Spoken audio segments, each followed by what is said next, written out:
will wage the war on terror against every enemy who plots against our forces and our people. Our goal is to defend the American people. What is at stake is more than one small country. It is a big idea, a new world order.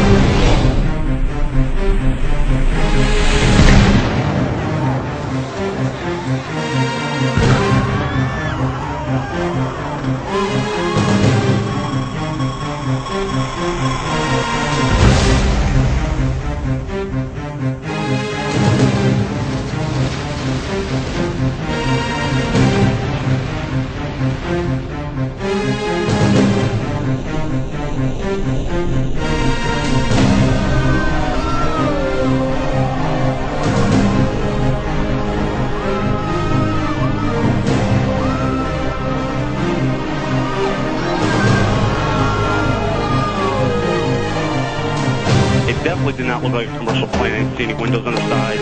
Those could be cargo planes, but the upper floors of the World Trade Center in Manhattan in flames now. Either you are with us, or you are with the terrorists. Jihad becomes religious obligation of all Muslims.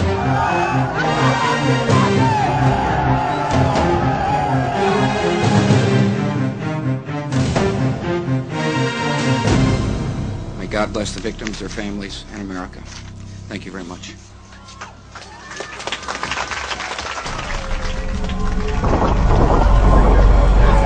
That was not American Airlines! That was not American Airlines! The plane was a larger plane.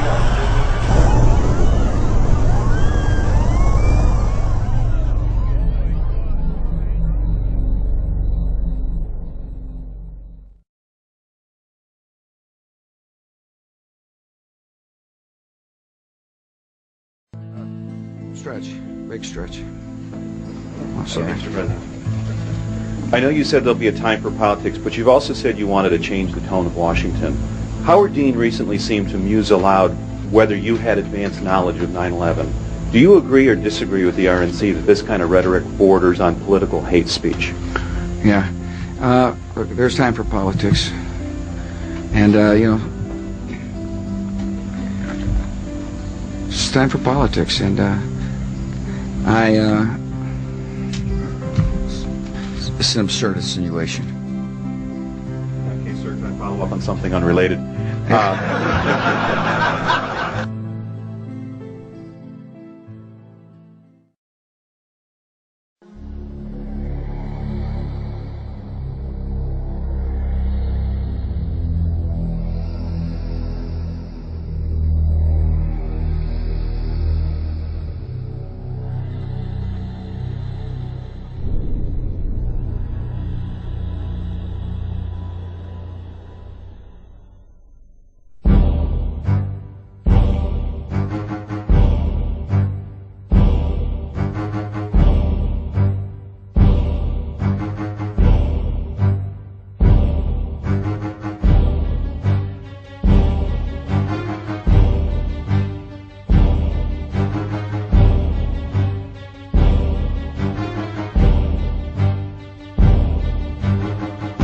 I have a message for our military.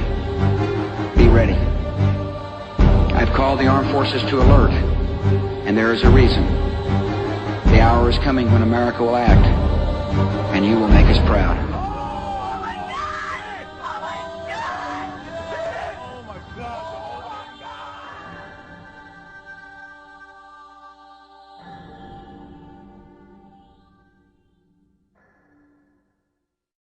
At 8:46 on the morning of September 11th, 2001, the world would forever be changed, and America would forever be altered. A wave of patriotism swept across our country, and the drumbeat of war was heard from our nation's heartland to countries a half a world away. With a war on terror declared, a nation would find itself in an uphill battle that would eventually lead to the destruction of civil liberties and the establishment of a military driven to conflicts based upon political lies and fraudulent official reports.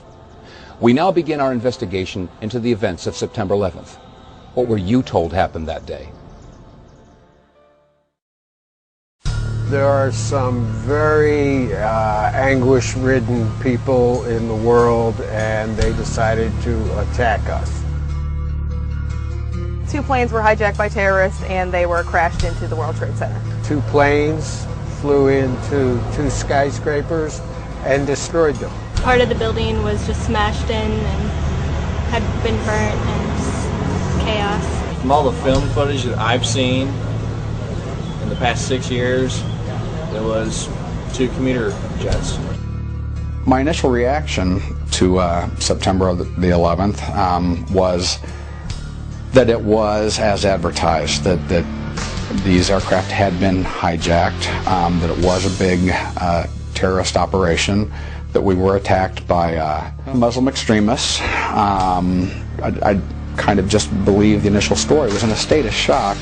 As reports came out through the news and some alternative news sources that I had been subscribing to, there were some things that were reported by credible people at these accident sites that did not agree with my professional training and my background. Very strong. Boom! An explosion so hard that pushed us upwards. He was the last guy pulled out. He was on sub-level 2, and he heard a bomb. And he was omitted from the 9/11 report. I've looked at various hypotheses about what might have happened with the plane hits on the World Trade Center, and frankly, I haven't come to a firm conclusion. I do think that some of the pod images are suggestive of the possibility of a plane switch. I'm not convinced that that's the case, however.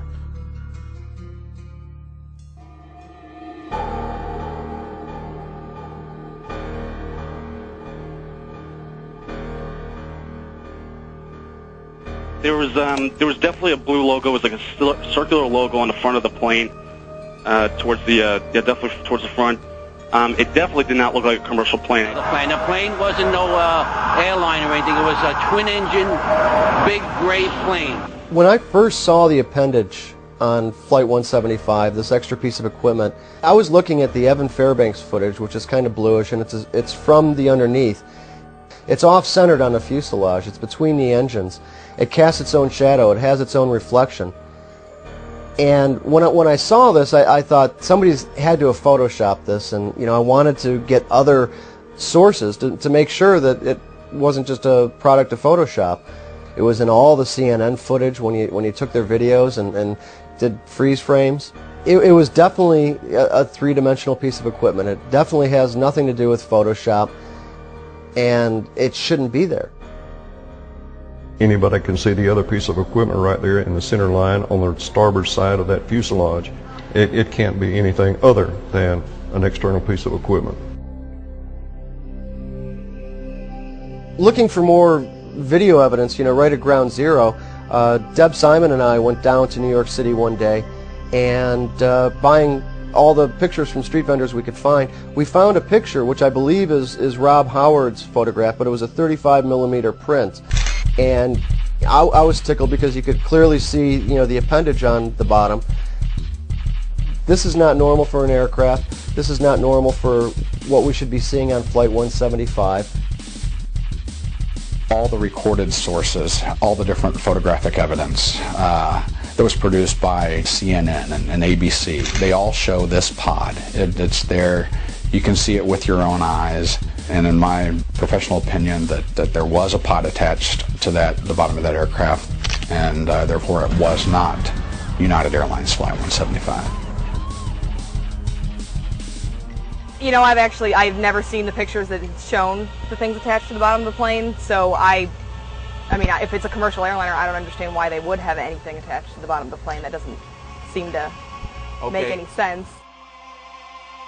One of the things that jumped out at me when I looked at the footage of the video of Flight 175 as it went into the World Trade Center is it appeared to me that there was something on the under fuselage of that aircraft that did not belong there, at least not with a commercial airliner. Now, I'll tell you where I have seen attachments that look like that on military aircraft.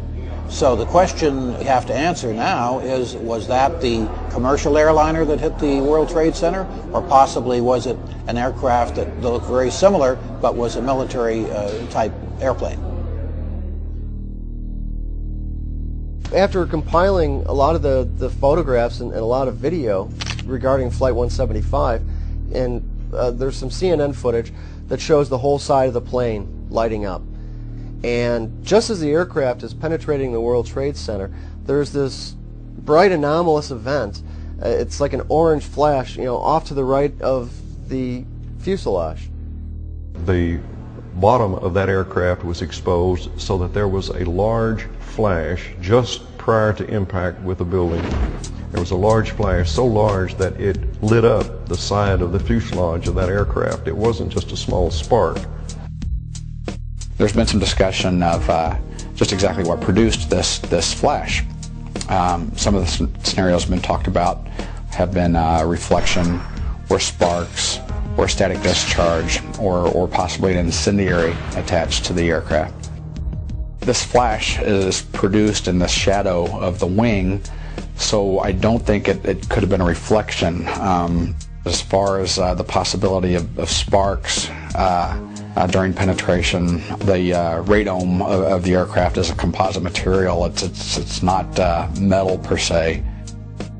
The wings are metal. They didn't produce sparks as they penetrated, so I don't believe they were sparks.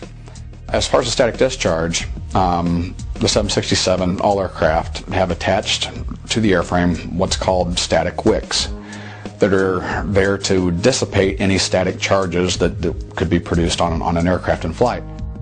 In all my years of flying, the only time an aircraft has been statically charged is when you're flying for extended periods in precipitation. September the 11th was a perfectly clear early fall day without any clouds in the sky, so I don't think these aircraft would have been statically charged by precipitation. And the other item, or possible explanation, would have been an incendiary. And I do believe that this is what the source of the flash was.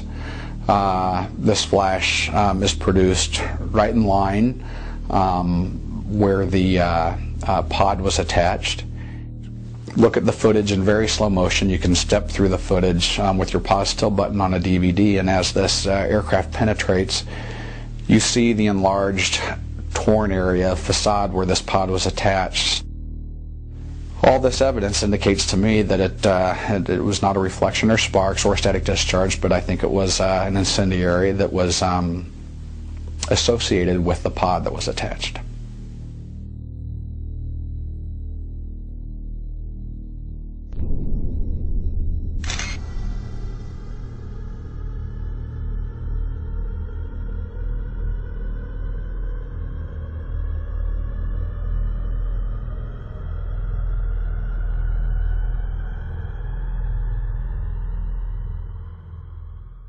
Well, the pod could have been a number of things. It could have been even a missile attached. It could have been some kind of explosive attached. But whatever it was, it didn't belong there on a commercial flight.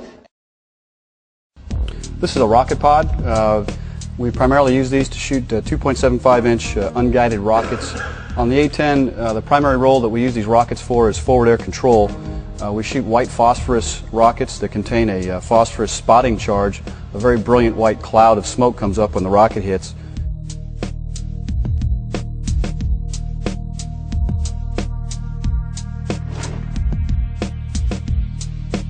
American Flight 11 was the flight that hit the North Tower, the first tower that was hit.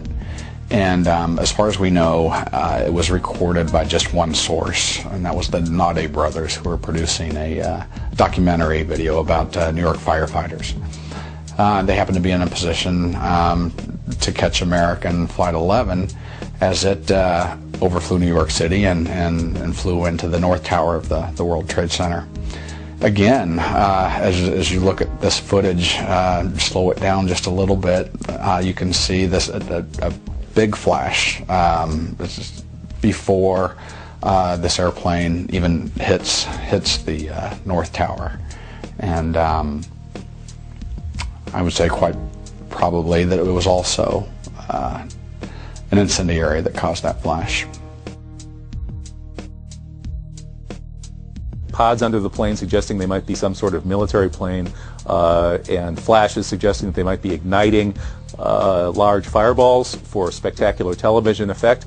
Personally, I'm not convinced that that's true, but I'm also I'm not convinced that we need to dismiss that hypothesis. I've looked at these images, and some of the pod images, I think, they don't look to me like just optical illusions like the people who've debunked this claim.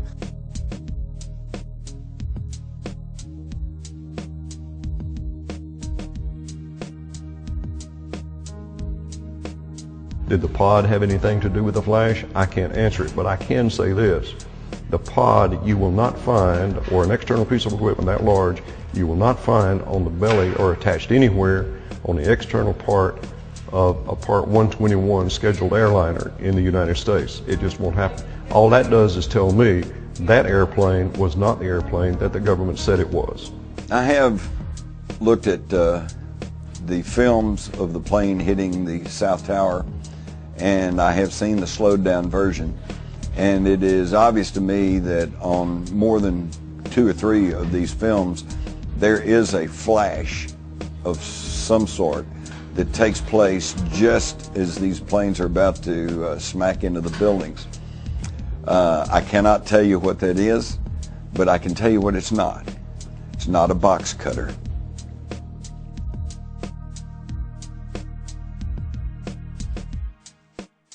Indeed, the flash couldn't have been the result of a box cutter. So if the flash was the result of an incendiary device, how does that fit into a terrorist hijacking scenario at all?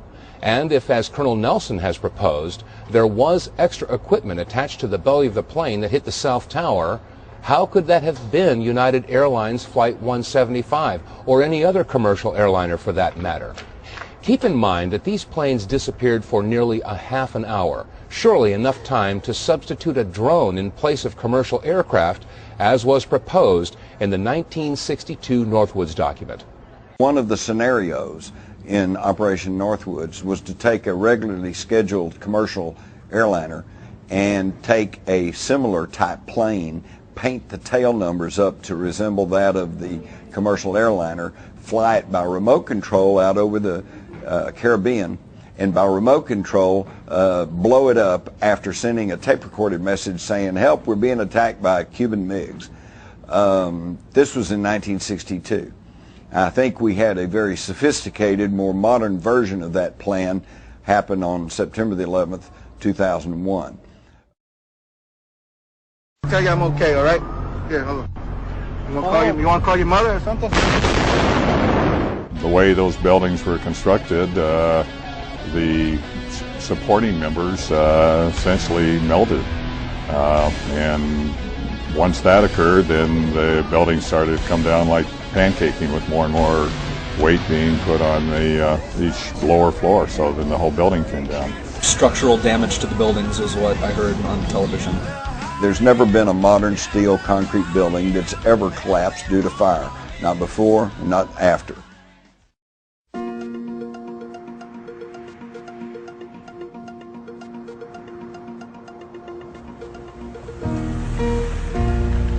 My testimony was very upsetting for the commission for the simple reason that, number one, I talk about explosions in the building, initial explosions before the plane hit the building.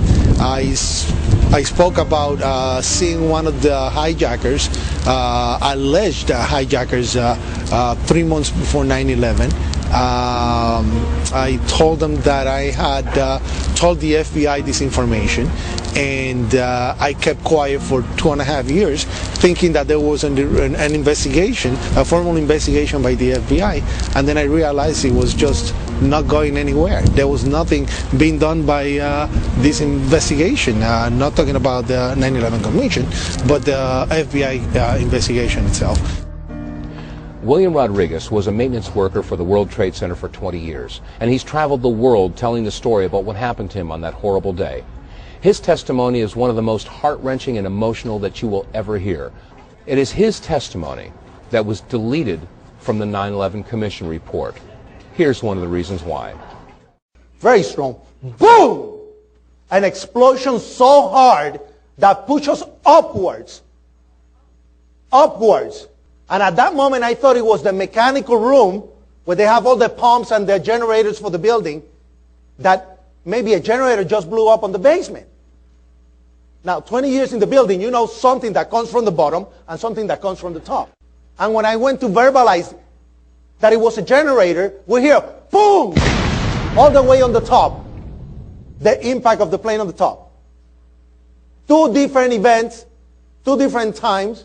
His testimony of an explosion below him, just seconds before the plane hit in the upper floors, would obviously destroy the official story of a simple hijacking. But the mainstream media has no interest in telling his story honestly. He was interviewed on September 11th of 2006 in New York City. And listen carefully as to how WABC-TV edited his story to make it sound as though he was describing the sound of the plane and not a basement explosion. Rodriguez worked at the North Tower. He was a custodian responsible for cleaning the stairwell. On the morning of 9/11, he was in the basement. We hear boom! An explosion so loud that pushed us upwards on the air. And we started screaming. We didn't know what it was. It was the first hijacked plane that hit the tower. Is it possible that WABC and other network affiliates were working from a script on the morning of September 11th, 2001? Let's take a look at some of the other video clips from other media outlets. And these were shot as the events unfolded that morning, long before any scripts could have been handed out. Tell me where you were, what happened, what did you see, what did you hear? First I went on Canal Street, I saw the fire. I saw the 2 buildings. I'm thinking it was a bomb because 2 of them. Again, there has been a second explosion here in Manhattan. We understand now there has been a secondary explosion on Tower 2. There was another major explosion. The building itself, literally the top of it came down, sending smoke and debris everywhere. We're being pushed out as well because there was some concern that there might be additional explosions, possibly other bombs. I need you to stop for a second. There has just been a huge explosion. And then the entire top of the building just blew up. We heard a very loud blast, an explosion. We looked up, and the building literally began to collapse before us. It just went ba-boom. It was like a bomb went off. And it was like holy hell coming down them stairs. And then when we finally got to the bottom, they were coming out on a mezzanine level there, and another explosion came right from it. Just everything went flying right in front of me. Everything just went boom. Tell you I'm okay, all right? Here, hold on. You want to call your mother or something?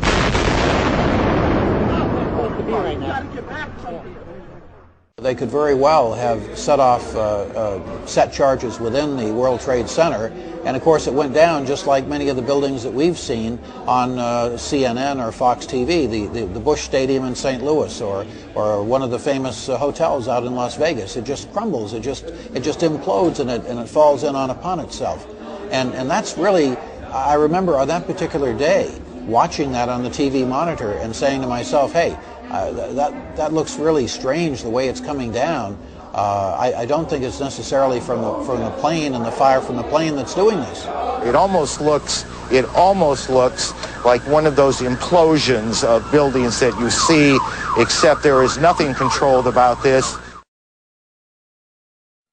We made it outside. We made it about a block. We made it at least 2 blocks, and we started running. Floor by floor, it started popping out. It was if they had detonated. Detonated. They were planned to take down a building. Boom, boom, boom, boom, boom, boom, boom. All the way down. I was watching it and running.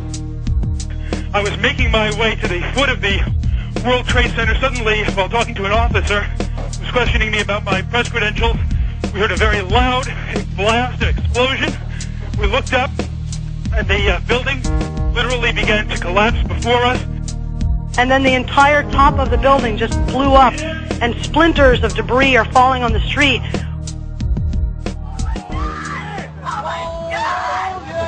Oh my God!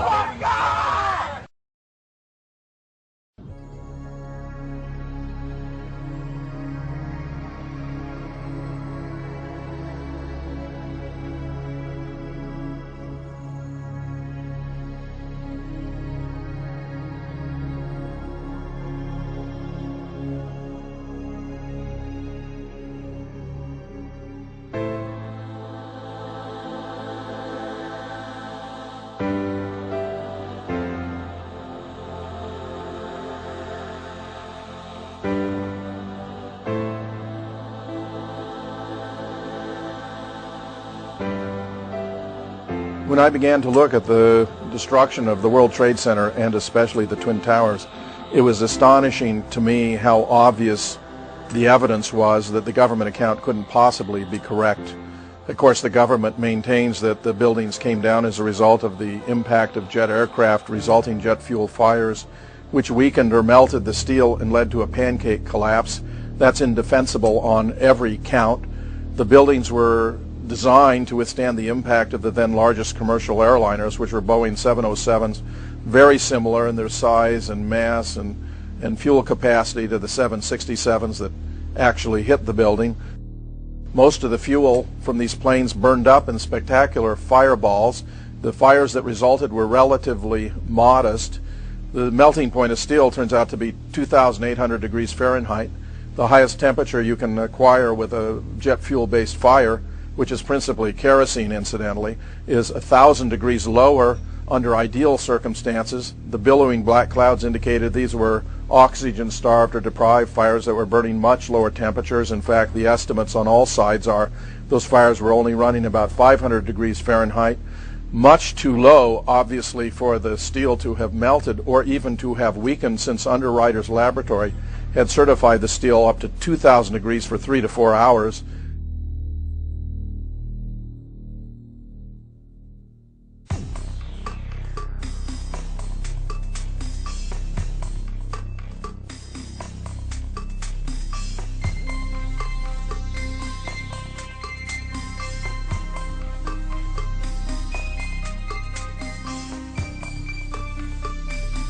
The fire in the South Tower burned only around an hour, in the North an hour and a half, so the fires were too low and too brief in duration to have caused the steel to even weaken.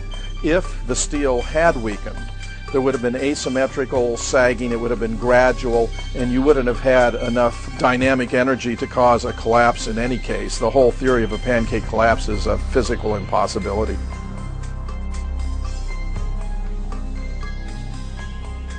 Molten metal in the basements of all three buildings. Right. And yet all scientists now reasonably agree that the fires were not sufficiently hot to melt the steel. So what is this molten metal? It's a direct evidence for the use of high temperature explosives such as thermite. Thermite produces molten iron as an end product. Okay. We appreciate your coming on, even if I don't understand your theories. We appreciate you trying to explain them. Thanks. These core columns were discovered after the collapse. The angled cut occurs in exactly the manner that shaped charges slice through steel beams to control the way they fall.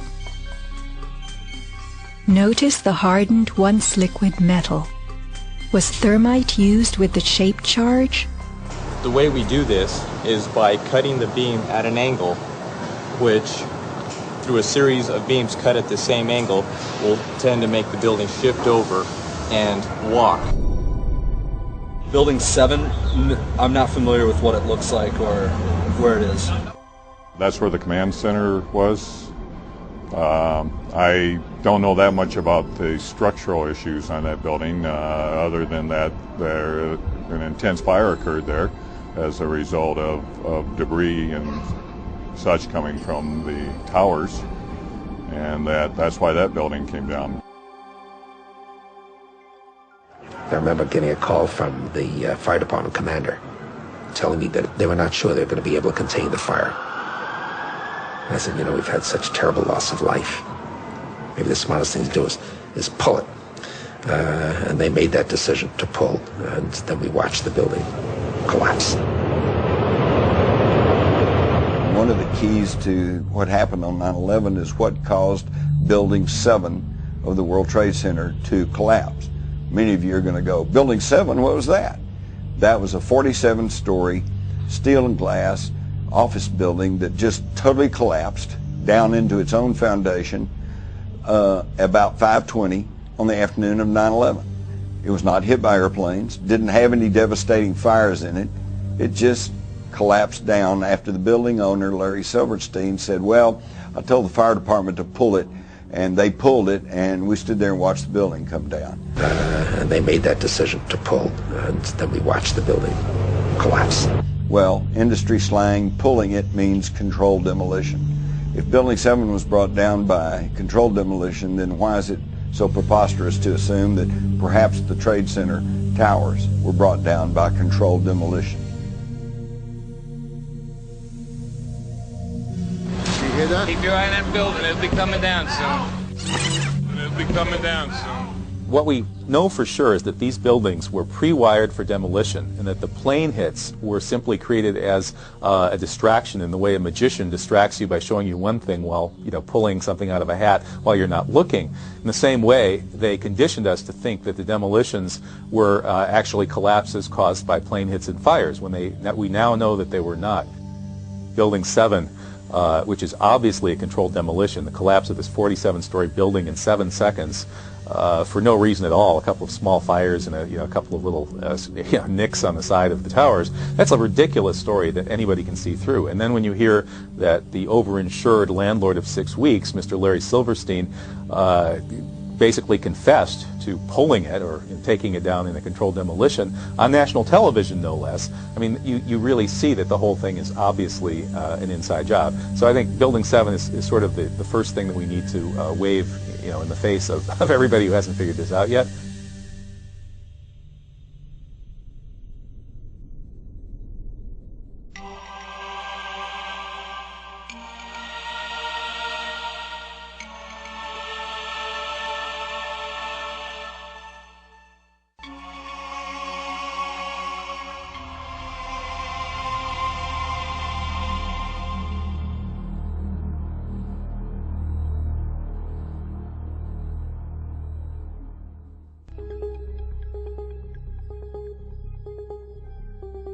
On September 11th, there was worldwide live television coverage, and the coverage continued throughout the day.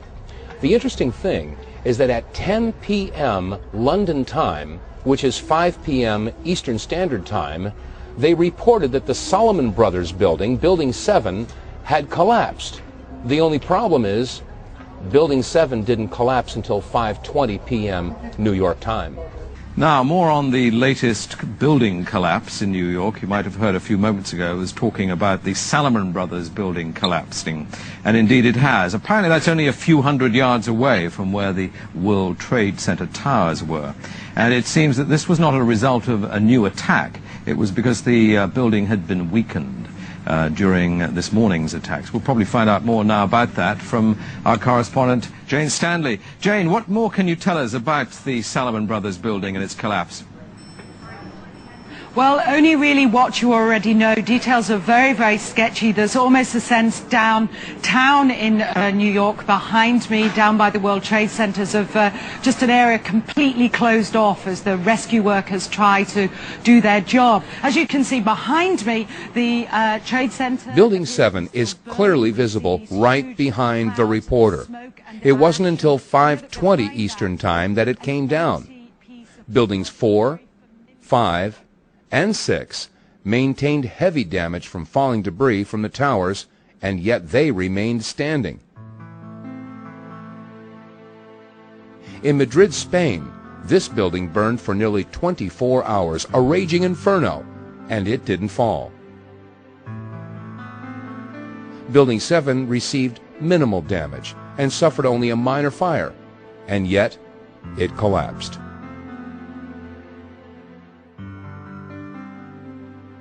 The collapse of a concrete and steel structure due to a fire had never happened before September 11th. So how did the BBC know ahead of time that it was to come down, unless the cover story that had been prepared for public consumption had been released, in this case, a little too early?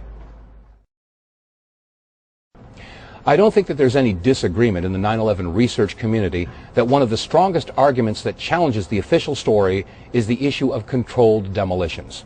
There are multiple video angles, there are photographs, there's witness testimony explaining that there were bombs and explosions going off in and around the Trade Center. There's scientific data, all supporting the charge that these buildings were brought down by demolition charges.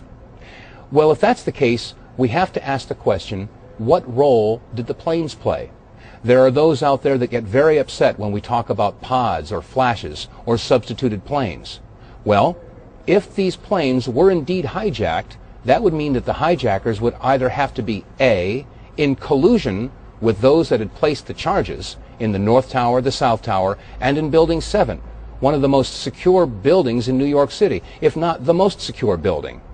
Well, if it couldn't have been collusion, well, the only other option is coincidence. The hijackers just happened to fly the planes into buildings that were scheduled to be demolished just minutes later. Well, if it can't be collusion and it can't be coincidence, then how could it have been terrorists? All of a sudden, the concept of flashes and pods and substituted planes becomes more plausible, and it doesn't conflict with the idea of controlled demolitions, but in fact supports the contention that the buildings were brought down by controlled demolitions. The countless reports of bombs and explosions going off in and around the World Trade Center were completely ignored by the 9/11 Commission and downplayed by the mainstream media. William Rodriguez's testimony before the 9/11 Commission was completely deleted, or shall I say, censored. Why is there such an effort to suppress information and evidence that might challenge the official story? Why do government officials and the media consistently try to ridicule or discredit those that would be in the best position to shed light on these irrefutable facts? Let's take a look now at what happened at the Pentagon and see if the same methodology has come to play. No, I didn't. I just saw the aftermath of it, like the destruction of the building. A less reinforced part of the Pentagon structure was the part that was hit by a fully fueled plane at a speed and at a point in the structure that was able to cause massive fire and explosion and thus take out that large swatch of the Pentagon that we all saw on the news. A white plane, a very big jet, was flying an unusual pattern near the White House over Lafayette Park very slowly. It made one circle and then we have not seen it since.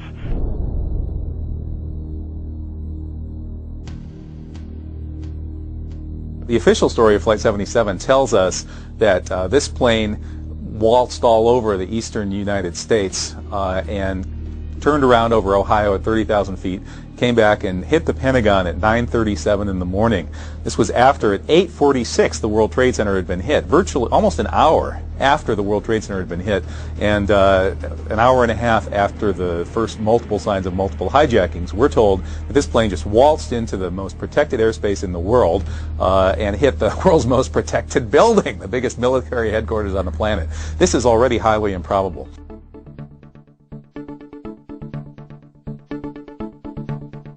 Bottom line, in my professional opinion, based on my years of experience, my study of airline accidents and incidents, it's my opinion that a Boeing 757 did not hit the Pentagon.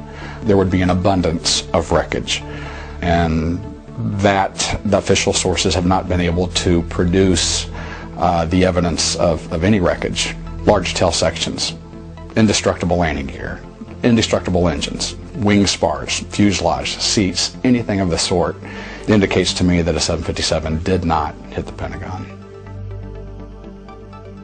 In relation to the Pentagon, it's quite obvious that no Boeing 757 hit the building. There are multiple lines of reasoning that support that conclusion, including, for example, the complete lack of massive debris of the kinds and character that would be expected from a 100-ton airliner with a 125-foot wingspan and a tail that stands 44 feet above the ground.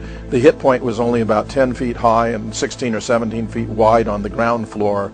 You find unbroken windows, undamaged fence, a couple of automobiles. What you don't find is massive piles of aluminum debris. You don't find the wings. You don't find the seats, the bodies, the luggage, the tail. Not even the engines were recovered, indicating that no Boeing 757 hit the building.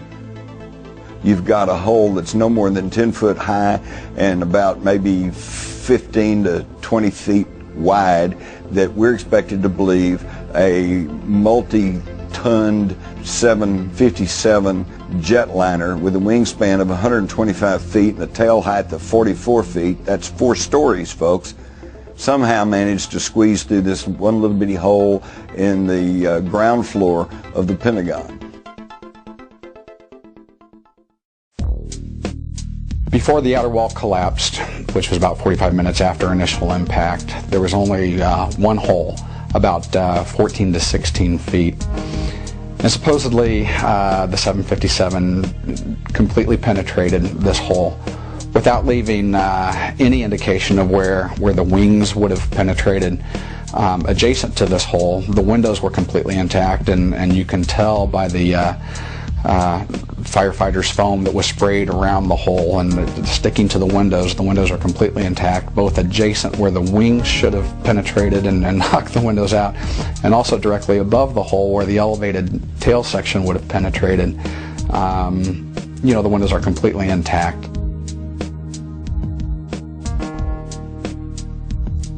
I measured pieces of Soviet equipment from photographs.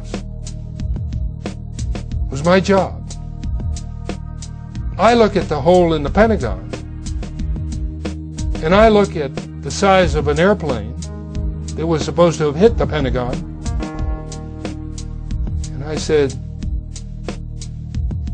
the plane does not fit in that hole.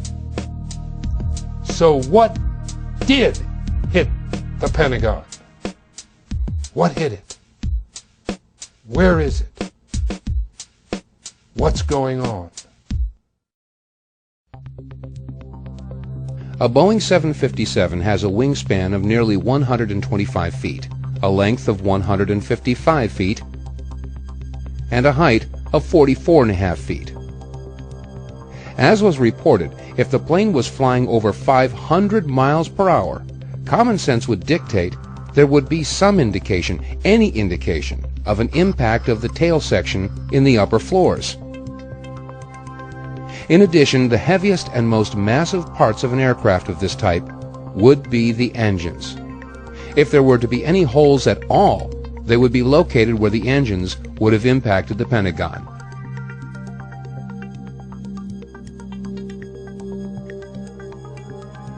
The ASCE in January of 2004 released its Pentagon Building Performance Report, and along with that, a video computer analysis of what happened when the mysterious Flight 11 supposedly slammed into the Pentagon.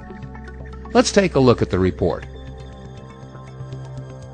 What significant information was overlooked in this video from the American Society of Civil Engineers? Well, first of all, the 18.5-inch steel-reinforced concrete wall was omitted. Secondly, you'll note that when the tail section enters the Pentagon, it remains intact. How is this possible that the tail section, over 44 feet in height, could have remained intact as it entered the Pentagon and left no entry point as is seen in this photograph? Thirdly, and most significant of all, is that this plane has no engines in this computer graphic model. Despite these omissions, the ASCE claimed that the plane took out 50 support columns. In this photograph, do you see support columns that have been destroyed?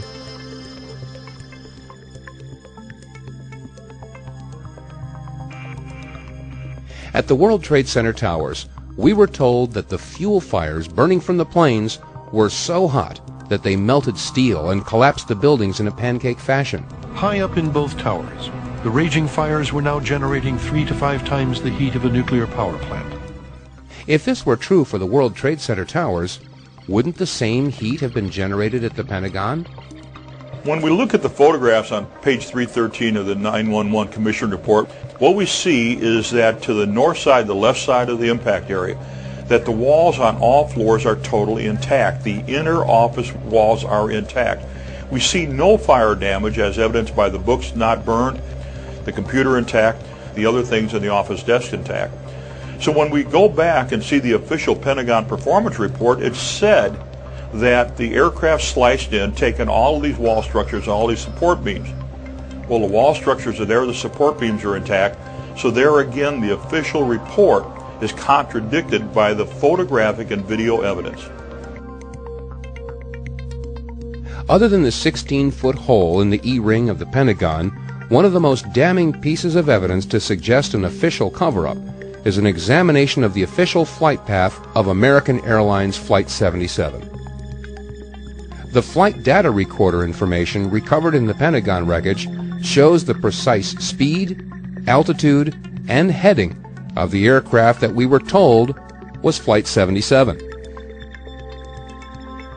If we examine the direction that Flight 77 took on its approach to the Pentagon, we'll note that the flight path is slightly different from that of the official report.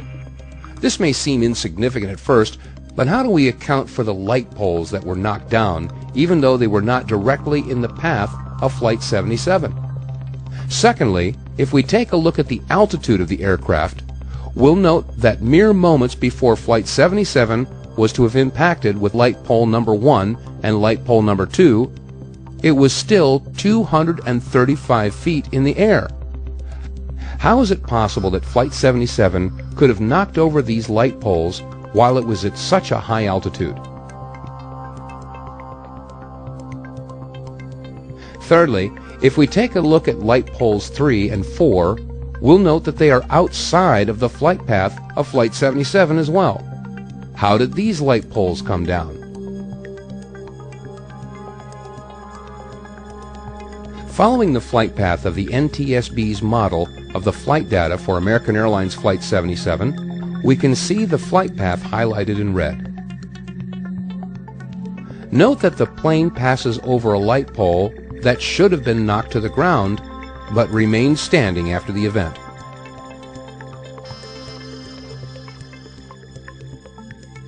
What would explain this anomaly?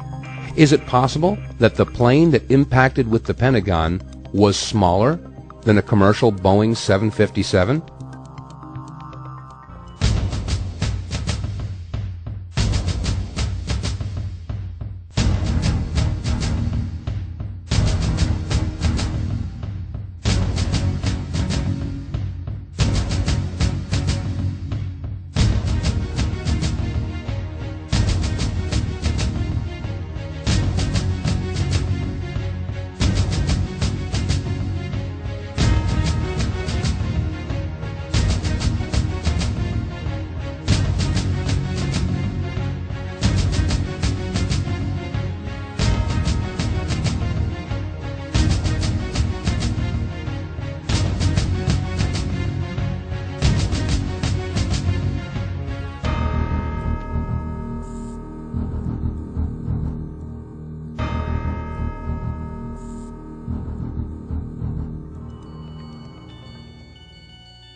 After reviewing the photographs and the video footage taken at the Pentagon before the collapse of the outer E-ring, the experts that we've discussed this with, scientists, researchers, physicists, airline pilots, and military experts all agree that the damage seen is absolutely inconsistent with a 757 having struck the Pentagon.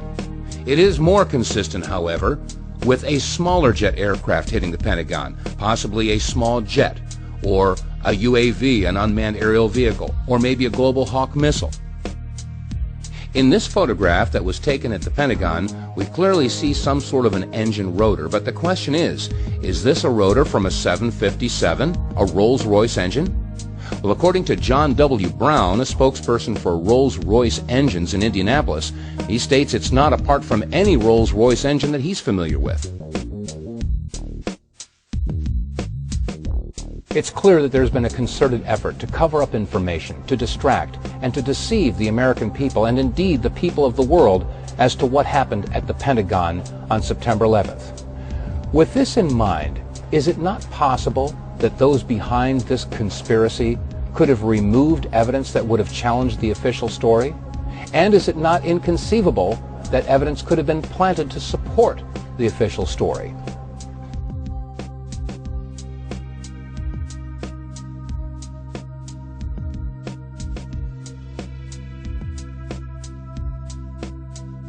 I know from my experience that it would have been highly improbable that even a seasoned American test pilot, a military test pilot, could have flown a T-category aircraft like the 757 into the first floor of the Pentagon because of a thing called ground effect.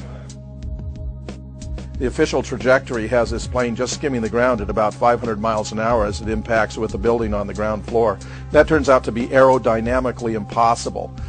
Even a small plane, such as a Cessna at full throttle, would accumulate a packet of compressed gas, which is there beneath the fuselage, that would make it impossible for it to get closer than 15 feet to the ground. Discussions with aeronautical engineers have convinced me that for a Boeing 757 at 500 miles an hour, it could not get closer than 60 feet to the ground. If the plane had been taking the official trajectory, its engines would have been making massive damage to the lawn. Wake turbulence would have been wrecking it. The lawn would have been a mess. Instead, the lawn is perfectly smooth, green and smooth, which turns out to be, ironically, a smoking gun at the Pentagon. Ground effect and the pristine condition of the lawn in front of the Pentagon aren't the only problems with the official story.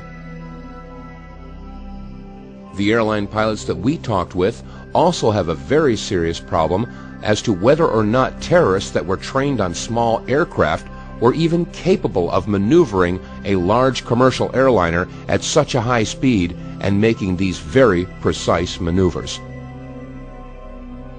I flew the two actual aircraft which were involved in 9/11, the flight number 175 and flight 93, the 757 that allegedly went down at Shanksville, and flight 175 is the aircraft that's alleged to have hit the South Tower.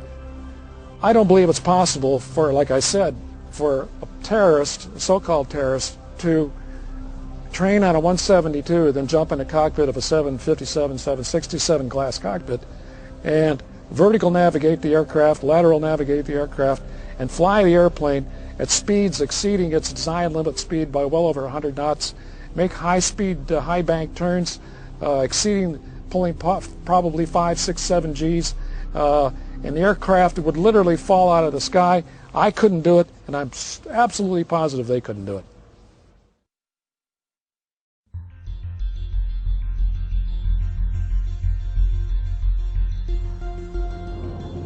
What's unusual about the 5 frames that the Pentagon released is they don't show a plane streaking across the Pentagon lawn. They just show a white vapor trail. The date and the time on the Pentagon frames is wrong. You know, at one of the most secure buildings in the world, and at the bottom of these 5 frames they have the word plane. It's like subliminal. You know, the word is there, but the plane isn't. The Pentagon is the nerve center of the U.S. military. When it comes to U.S. security, all roads lead to the Pentagon. Surveillance would obviously be the first step in maintaining safety and security. Take a look at your local Walmart and count the closed-circuit video cameras surveilling the parking lot. Video cameras can be seen everywhere in our society. Are we to believe that the world's most secure building was only capable of capturing the event on video from 2 cameras at one location?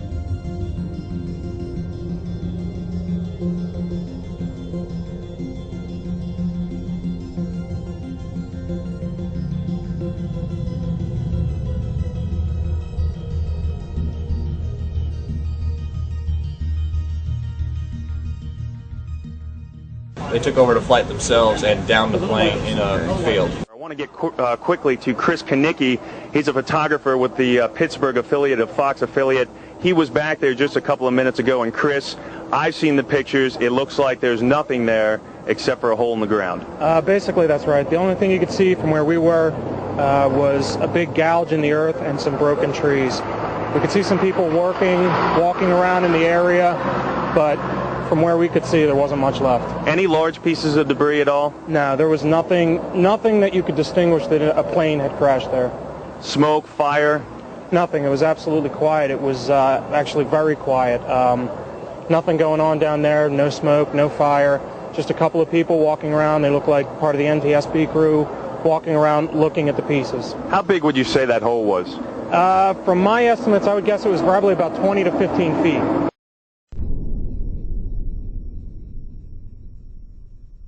In Shanksville, one of the things that's really remarkable is the Associated Press said that all the wreckage that was recovered from the whole scene could fit in the back of a single pickup truck and a few plastic bags. Now, there's just no way a big plane like that just completely disintegrates or reduces itself down to practically nothing.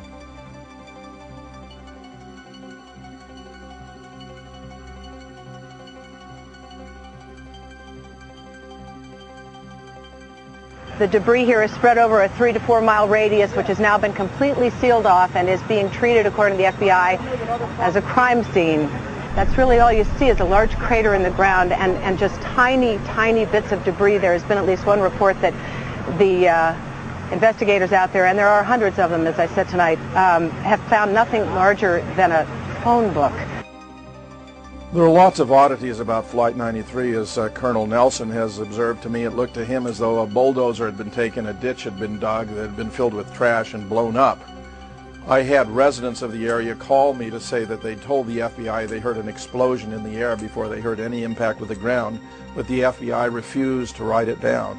I have other residents of the area write me and explain to me they were taken to a search area far larger than the officially designated crash zone to look for body parts and aircraft debris, but told by the deputy sheriffs taking them that they would deny it if they mentioned this to anyone. I have a former Inspector General for the Air Force responsible for the conduct of air crash investigations tell me that if the plane had crashed as advertised, the debris should have been scattered over an area approximately 1 city block in size. In fact, it's distributed over 8 square miles, which is a scenario consistent with the plane having been shot down in the air, but not one that crashed.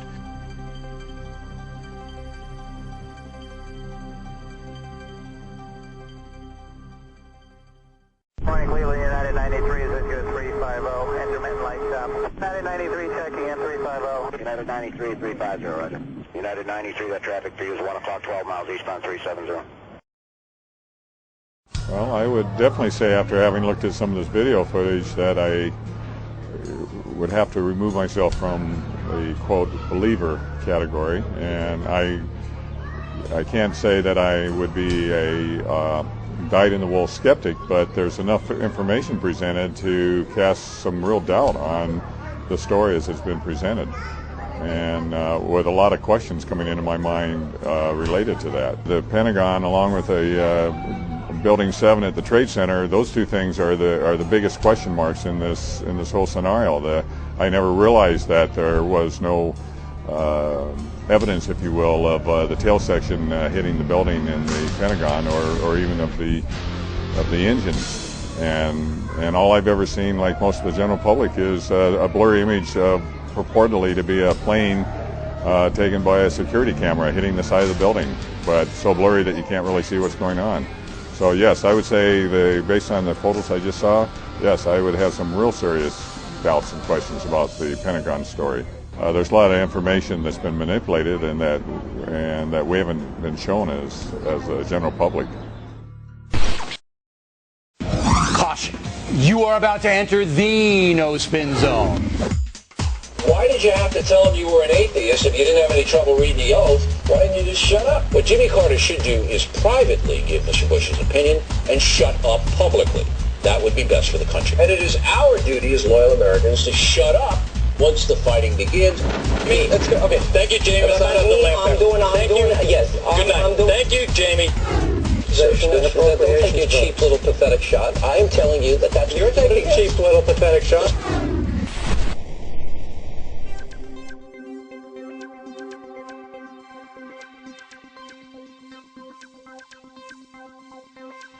On May 17th of 2006, the Pentagon announced that at 1 p.m. that day they would release new footage that they claimed would clearly show Flight 77 hitting the Pentagon.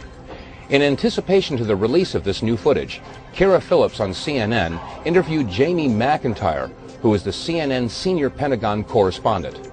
During this interview, Kara Phillips asked Jamie McIntyre what his thoughts were on some of the ideas that something other than Flight 77 had hit the Pentagon. Having been there on September 11th, having seen the plane wreckage and photographed it myself personally, I can tell you that that's nonsense. I had a camera with me. I took pictures of some of the wreckage. some of the parts of the fuselage, a part of the cockpit, until they told us we had to move back away from the scene. After hearing Jamie McIntyre's statements with Kira Phillips in this interview, we couldn't help but realize that they were inconsistent with his original live report at the Pentagon on September 11th. Let's take a look and listen carefully to what he said on that day. From my close-up inspection, there's no evidence of a plane having crashed anywhere near the Pentagon. The only site is the actual site of the building that's crashed in, and as I said, the only pieces left that you can see are small enough that you could pick up in your hand. There are no large tail sections, wing sections, a fuselage, nothing like that anywhere around, which would indicate that the entire plane crashed into the side of the Pentagon. After realizing the blatant contradiction of Jamie McIntyre's statements on September 11th and the statements that he had made on Kira Phillips' interview, we decided to put out a news release on May 18th. In this news release, we quoted Jamie McIntyre's statement on September 11th and the statements that he had made on Kira Phillips' news broadcast. As a result, I received a phone call from CNN's Headline News. I was invited to be a guest on the Glenn Beck program, which is aired daily on that channel. They had asked me to come on the program to discuss some of the controversies and conspiracy theories about what had happened at the Pentagon on September 11th. Now, realizing that despite the fact that they were very friendly and professional on the telephone, this was not going to be a very friendly interview. Let's take a look at this interview, and you decide whether this is journalism or propaganda. Conspiracy theories, sure, they're fun. They help us keep that dream alive that someday we really will walk on the moon, and that next Christmas, your stocking could be stuffed with an Elvis comeback album. Actually, some aren't so fun. Ever since 9/11, a bunch of theorists, otherwise known as people with active imaginations, no common sense, and a lot of time on their hands, have insisted that explosives inside the World Trade Center brought the towers down, that all the victims in the first plane really didn't die because there were no passengers, and that no plane ever hit the Pentagon. Ask yourself this question. Does this sound like an introduction for an investigative piece of journalism with an honest desire to get to the truth? Or does this sound more like an ad hominem hit piece with a design to discredit and ridicule the messenger rather than address the issues and the evidence presented? There's a documentary you can't get off of you can get off of a website, but for some reason they're not letting you buy it at Blockbuster, and now available is a director's cut that insists all of it is a hoax. Dave Von Kleist, you produced it. Tell me, sir, how is this not a plane? Right there. Can we freeze that and show that box? How's that not a plane? That's a big white object of some sort. That's right. It's either a plane or a naked Michael Moore headed for the buffet. Glenn Beck, you're absolutely right, and you've just proven my point. This photograph does show something. It's either a plane or a naked Michael Moore heading for the buffet table. But it could also be an A-3 Sky Warrior jet or a Global Hawk missile. The fact is, this photograph shows something, but it proves nothing. And yet, Jamie McIntyre on CNN yesterday stated that he had photographed pieces of the cockpit and the fuselage, and Jamie McIntyre also stated on September 11th that upon his close inspection, there were no pieces of recognizable wreckage from any type of a large aircraft. He stated that there was no fuselage, there were no wings, no engines, nothing that you could recognize as a large aircraft. What's in Area 51? Is it aliens or office supplies? The desperate attempt to somehow link me to aliens, an Elvis comeback album, a two-nosed Osama, and Area 51 is nothing more than another example of how ridicule and condescension are utilized in a last-ditch effort to somehow draw attention away from evidence and information that is damning to the conventional wisdom of the official story. Now, many of the Glenn Beck listeners may have bought into this ploy, but to those with the ability to recognize it, it was nothing more than an assault on the evidence and information and an insult to the families who lost loved ones on September 11th. Jamie McIntyre appeared on Anderson Cooper's 360 program in what appeared to be a damage control interview. Obviously, he was responding to our news release and my appearance on the Glenn Beck Show.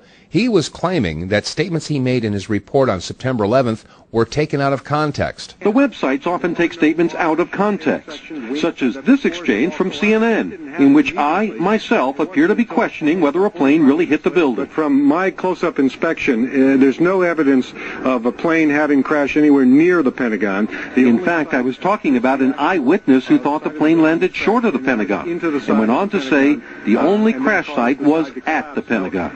The only site is the actual site of the building that's crashed in. And in fact, there were thousands of tiny pieces of the plane, and I personally photographed a piece of the fuselage and what appeared to be part of the cockpit. And now let's listen to Jamie McIntyre's live report again on September 11th. From my close-up inspection, there's no evidence of a plane having crashed anywhere near the Pentagon. The only site is the actual site of the building that's crashed in. And as I said, the only pieces left that you can see are small enough that you could pick up in your hand. There are no large tail sections, wing sections, a fuselage, nothing like that anywhere around. It appears that the only person taking Jamie McIntyre's statements out of context is Jamie McIntyre. And I think we need to make explicitly clear who she is embracing. There are only 2 websites that deal with 9/11 that she has linked to on her own blog. One of them is called WTC7, and the other one is the Scholars for 9/11 Truth. These are the worst, most fringe, kookiest, discredited academic crackpots who believe that the Secret Service and the CIA planted a controlled demolition of that building.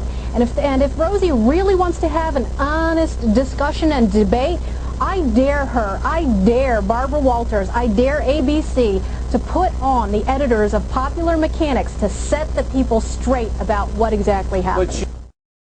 Popular Mechanics magazine published this article in their March 2005 edition. It was entitled Debunking the Myths of 9/11. And in regard to what they reported at the Pentagon, they stated, when American Airlines Flight 77 hit the Pentagon's exterior wall, Ring E, it created a hole approximately 75 feet wide, according to the American Society of Civil Engineers Pentagon Building Performance Report. The exterior facade collapsed about 20 minutes after impact, but ASCE based its measurements of the original hole on the number of first-floor support columns that were destroyed or damaged. Let's back up. The article states, when American Airlines Flight 77 hit the Pentagon's exterior wall, Ring E, it created a hole approximately 75 feet wide. But according to the photographs and the video footage taken before the collapse of the outer ring, it's clear to see that the hole certainly was not 75 feet wide. It was the collapse itself that created the 75-foot wide hole, according to the photographs and video footage that was shot before the collapse of the outer ring. And yet the Popular Mechanics magazine doesn't mention the collapse as occurring until 20 minutes after impact. So how can it be both ways? Either Flight 77 hit the Pentagon and created a 75-foot wide hole, or it didn't. The photographs and video footage clearly show that there was no 75-foot wide hole and that the collapse itself created the hole that they're referring to. This type of reporting is disingenuous and misleading, to say the least. And at this point in time, James Meigs, the editor of Popular Mechanics magazine, has refused to debate or discuss this issue. One of the most controversial and divisive issues in regard to the quest for truth about what happened on September 11th is the issue as to whether or not there was any extra equipment attached to the belly of the plane that was reported to have been Flight 175. The Popular Mechanics magazine of March 2005 quoted their expert, Ronald Greeley. He was the director of the Space Photography Laboratory at Arizona State University and is an expert at analyzing images to determine the shape and features of geological formations based on shadow and light effects. Greeley dismissed the notion that there was a photo that revealed a pod. In fact, according to Popular Mechanics magazine, the photo reveals only the Boeing's right fairing, a pronounced bulge that contains the landing gear. Greeley concluded that sunlight glistening off the fairing gave it an exaggerated look. However, on the Art Bell show, Ben Chertoff, who was the science researcher for Popular Mechanics, was interviewed. If you actually actually watch the footage in full motion, you can see most of it is just the shadow from the engine as it's flying into the building. But when you see it on the video, there's this enlargement effect that happens from the video, and that has turned into this pod. Question: how could the pod have been created by sunlight, according to Ronald Greeley, and shadow, according to Ben Chertoff, at the same time?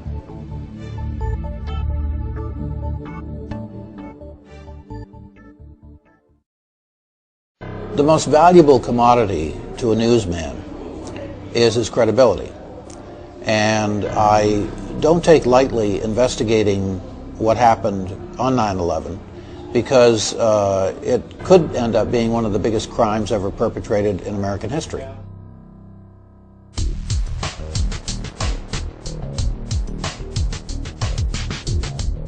We've seen several examples of how the media has massaged, manipulated, and created stories to mislead the American people and the people of the world. The BBC reporting 25 minutes before it happened that Building 7 had collapsed. This despite the fact that never in history had a steel structure collapsed as a result of a fire. And yet they reported it before it happened. How did they know? We've seen Jamie McIntyre reverse his own testimony that he gave on September 11th, claiming that those reporting had taken his words out of context. We've seen Glenn Beck utilizing propaganda techniques in an attempt to discredit and ridicule and negate real information.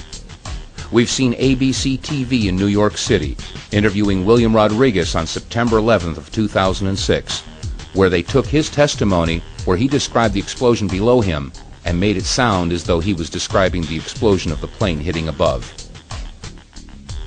Ever since September 11th, talk show hosts on radio and television have discussed these events, some supportive and some challenging the official story.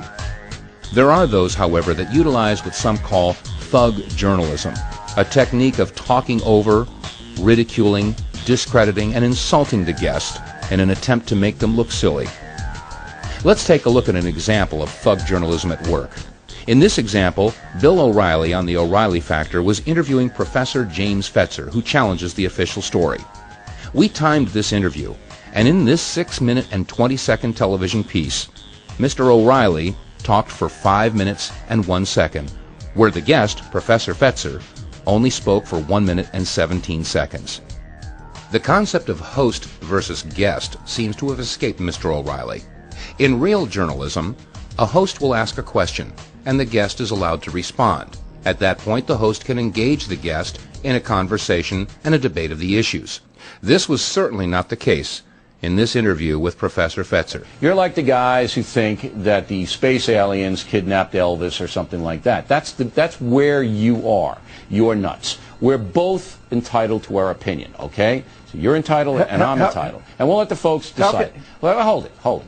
You hate your country. The American government. Look, you hate your country. You're accusing a man of murder, the President of the United States, of murder without any evidence. Bill, you're obviously not going to give me a chance to talk about any of these things. No, I'm not, because you're a nut. Go to our website, ST. All right, we heard your website. If you want the truth. Fine. Bill O'Reilly shouted over, interrupted, attacked, ridiculed, and insulted Professor Fetzer at every opportunity in an attempt to take away any credibility that Professor Fetzer may have had. This is not journalism, but it has, however, become standard operating procedure on many talk shows. Those that do have evidence and information that challenge the official story are very rarely allowed to present that information. There has to date been no open and honest discussion and presentation of evidence and information that challenges the official story. It seems that the only ammunition that these talk show hosts have is to insult and ridicule the messengers because they desperately want to avoid the evidence and the message itself.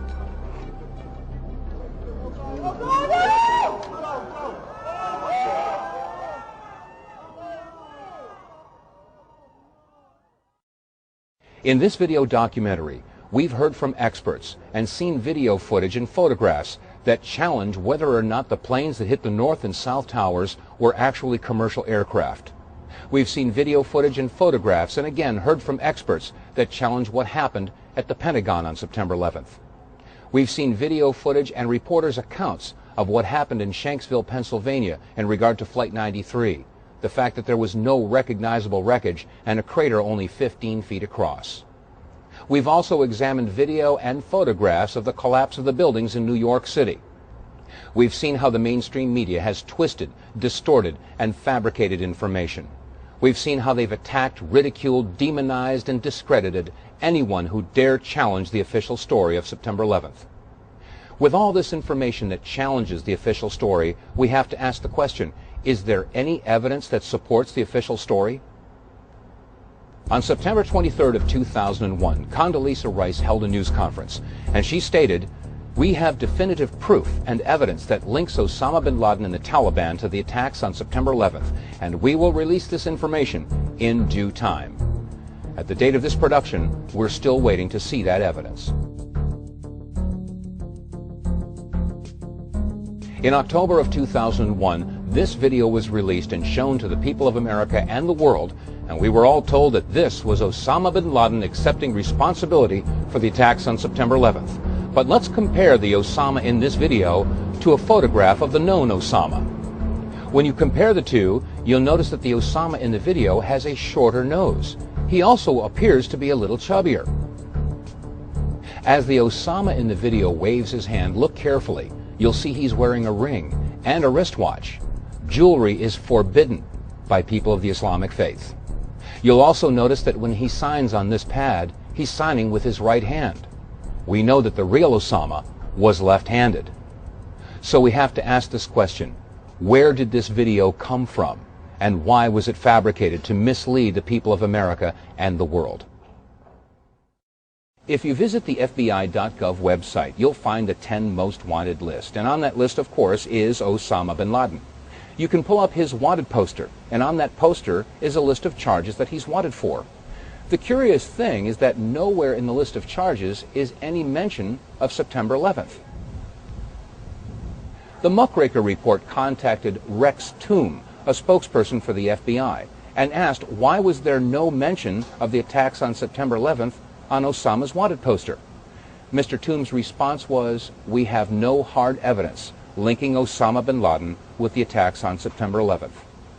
Condoleezza Rice had stated that they would release their information in due time.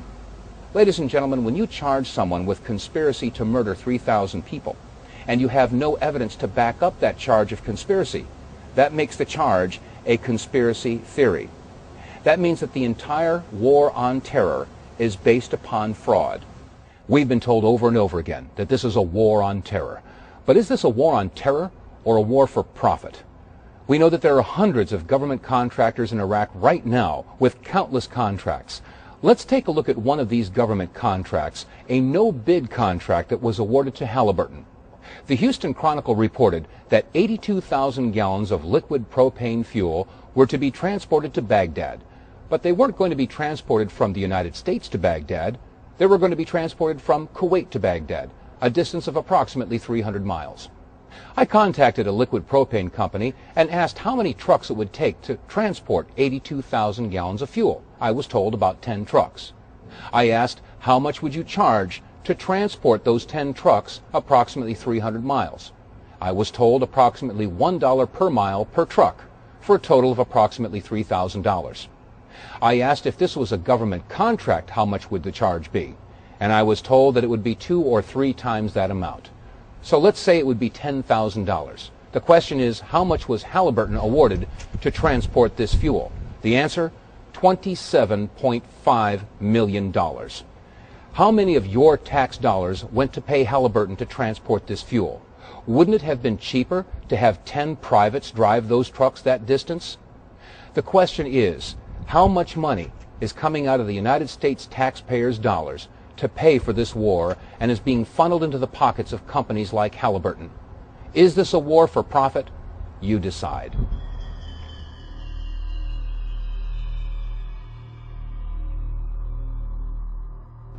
After reviewing the video and photographic evidence, the number one question that people ask is, well, if the plane didn't hit the Pentagon, where did it go?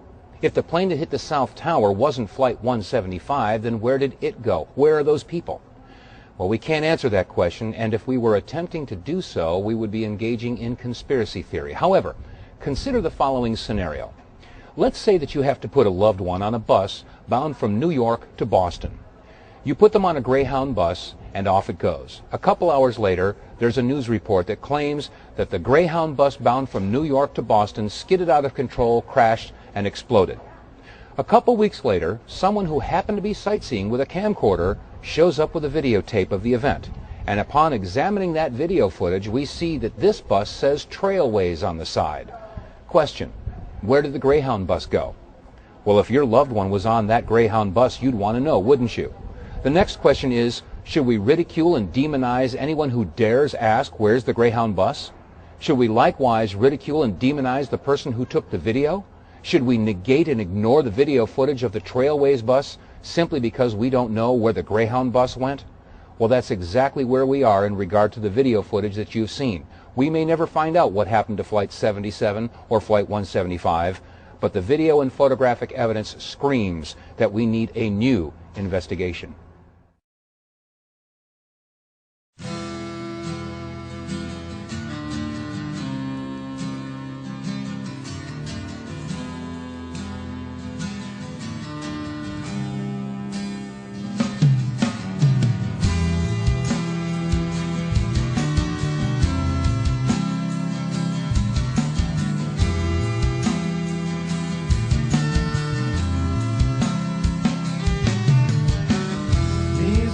Dear brother, can you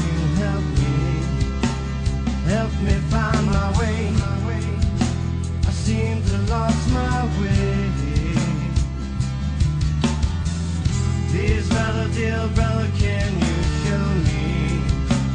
show me right and wrong to help us get along?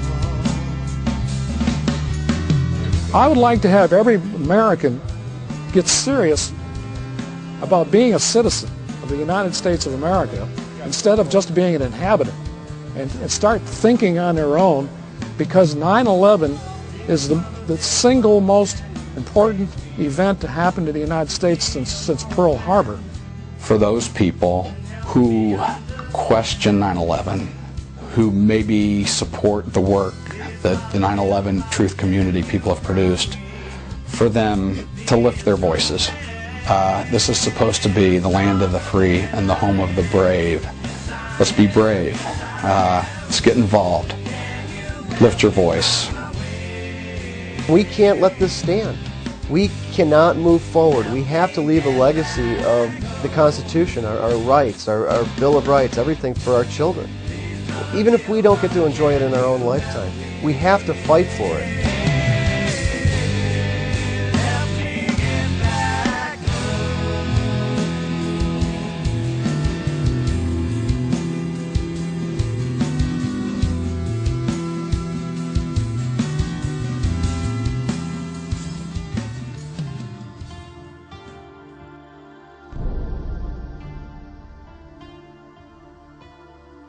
There is some suspicion that what hit the trade centers may have been military planes. Might not have even been the flights that we were told. Of course, this raises up the horrific idea that, well, then what happened to the poor passengers? It's one thing if they were killed as collateral damage in some sort of attack, and it would be a totally different thing if they were landed somewhere, offloaded, and then just cold-blooded murdered. The problem is we don't have the answers to all of this because there's never been a truthful investigation. I would like to see another investigation. I don't know if I could go with another official investigation. I think we've come far enough, all the people who have gotten involved in the 9/11 truth movement.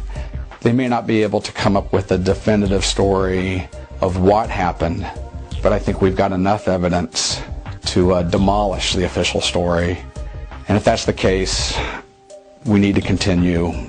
What was the aim? Why are we in the Middle East? Why did they use 9/11 as a pretext, a false cause and a lie to get us involved in the Middle East? We need answers to these kinds of questions. The 9/11 Commission report, it's the biggest insult and slap in the face of the American people that has ever been offered anywhere by anyone. This, David Griffin called it a 571-page lie. He said there isn't a word of truth in it, and he's absolutely right, because truth depends on context, and the entire context that's created in that book is myth, and more myth. That is sacred story designed to influence people's social behavior and their idea of themselves in the world, but it has nothing to do with fact. Myth can be true. Not all myths are false. If we're going to continue to call ourselves a free and democratic society, there must be answers, there must be accountability. Somebody has to be held accountable for what actually happened on 9/11.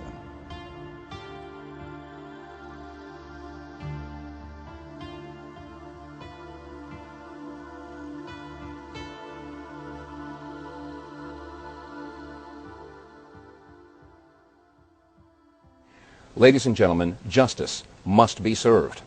The investigation into the attacks on September 11th must be reopened, and the evidence presented in an open and unbiased world televised trial, so that those guilty of these crimes be brought to justice, and let the punishment fit the crime. So what else can we do? Well, the answer can be seen in our founding documents. The Declaration of Independence states, "But when a long train of abuses and usurpations, pursuing invariably the same object, evinces a design to reduce them under absolute despotism, it is their right, it is their duty, to throw off such government and to provide new guards for their future security." But let's be clear. No one wants to overthrow the government or abolish the Constitution. It was Abraham Lincoln who said, "We seek not to overthrow the Constitution, but we seek to overthrow those who would pervert the Constitution." We call on all those in uniform that took an oath to support and to defend the Constitution from all enemies, foreign and domestic, to do just that. We call on all those in law enforcement to protect and serve the people, not those who pass laws that destroy our way of life and criminalize the very activities that make us a free society. Our unborn children will either curse our complacency or they will applaud our activism. The world is watching what we do and what we don't do. The choice is yours. Either we resign ourselves and our posterity to a world controlled by those that would murder, deceive, and enslave us, or we rediscover our heritage, reaffirm our patriotism, and muster the courage to do what we know we must do. If we don't, we never again will be able to call ourselves the land of the free and the home of the brave. We can do it. We must do it. And we will do it. I'm Dave Von Kleist.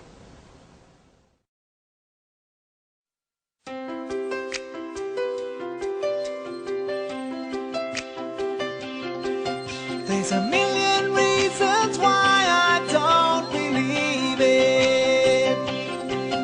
There's a million reasons why it can't be true.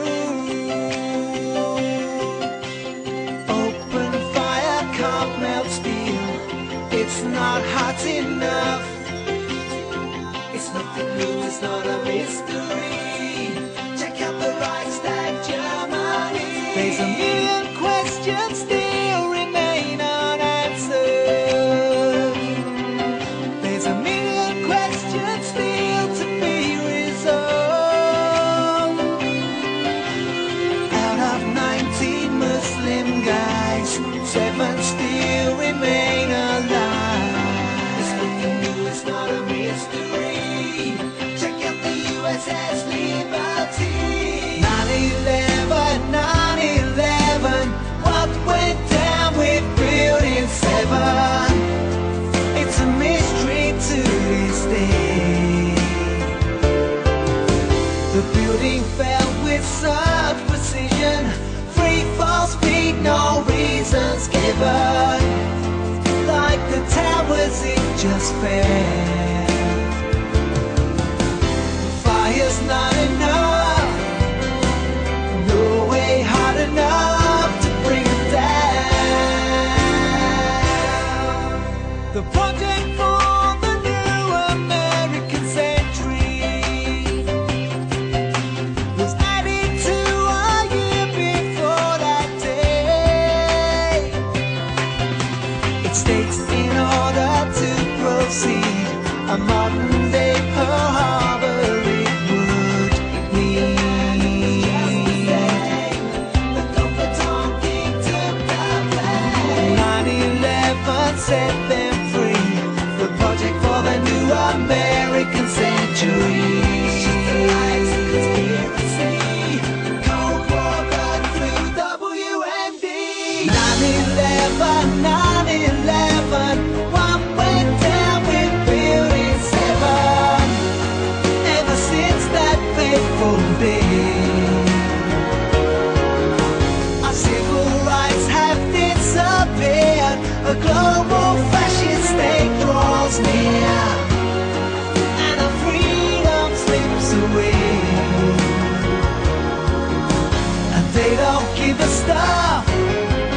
Back in 2004, I got permission from the DoD to go on Whiteman Air Force Base and do some shooting and some interviews.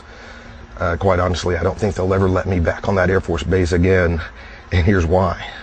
This is the primary anti-armor round that we use. It's called the depleted uranium. The total amount of munitions that we covered in the time our unit was there would probably cover by a couple of layers at least 2 to 3 football fields. The giant munition you see behind me is the GBU-37 5,000-pound bunker buster.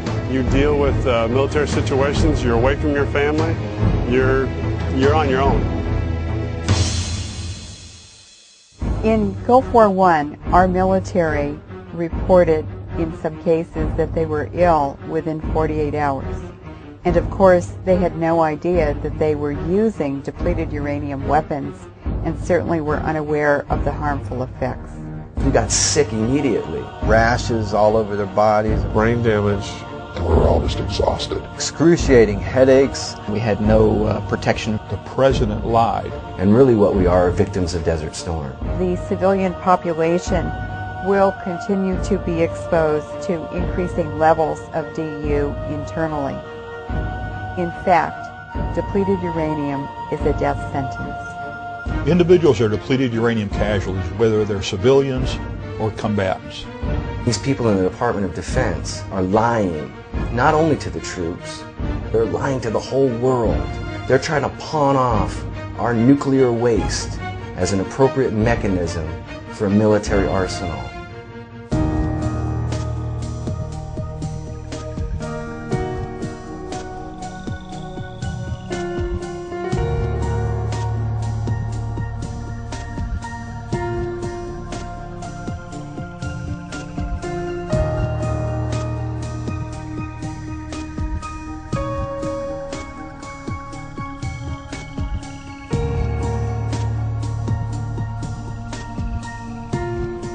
What's important for people to know is that the United Nations has declared this weaponry illegal.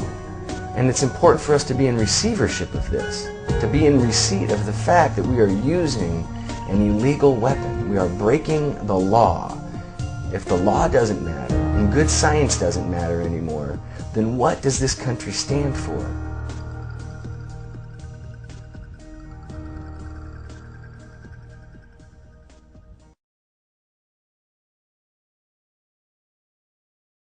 We don't want your Iraq war. We don't want your Iraq war. Bring our truth back to our shore. Bring our truth back to our shore. Am I right or wrong? You are wrong. You're wrong. You are wrong. You're wrong. Tell George Bush we will not stand for this anymore. On crimes against humanity committed by the Bush administration of the United States. How dare we torture and murder? How dare we have secret prisons? How dare we hold people indefinitely? How dare we do these acts in the name of freedom? When I was young, my teacher told me that I was free. Yeah. The American public was basically manipulated into this war. I feel like I was used as a pawn by this government in their imperialistic policies. I feel like I was sent there just to secure oil for industrialized nation run amok. I feel like I was just used and betrayed by my government. 58,000 of us didn't make it back from Vietnam, and now 3,000 aren't making it back from Iraq. It's time to find a better way. Bush and everybody in that administration needs to go and needs to go on trial, and we need to change this nation for the better. And we all need to find what's common with our causes and get together.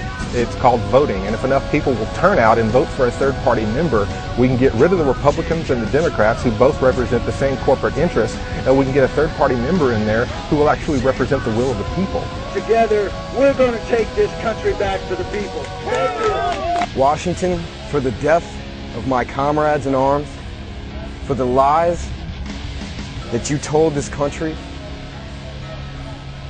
for your negligence in Katrina, for your wastefulness in spending, for the lack of jobs that are in this country right now, you're fired.